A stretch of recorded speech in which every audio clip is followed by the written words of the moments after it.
el Ministerio de Defensa informa que la Fábrica Argentina de Aviones, Brigadier San Martín, FADEA, concretó la entrega de un nuevo avión Hércules C-130 modernizado en sus instalaciones, el cual será incorporado a la flota de la Fuerza Aérea Argentina.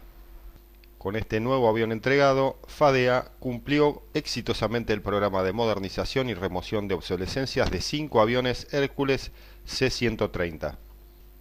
Esta es la última aeronave que incluía el programa de modernización y remoción de obsolescencias que involucró 5 aviones Hércules de la Fuerza Aérea Argentina, prolongando su vida útil por al menos 20 años más y mejorando significativamente su desempeño, dado que incluye cambios en el sistema de navegación y comunicaciones, alerta y vigilancia, búsqueda y rescate, visión nocturna,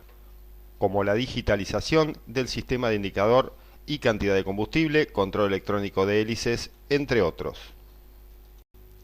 A su vez, durante la inspección estructural de la aeronave se detectó corrosión en las piezas denominadas Rainbow Fitting, siendo necesario su reemplazo, tarea que se realizó por primera vez en FADEA, implicando la confección de utillajes y dispositivos específicos para su realización.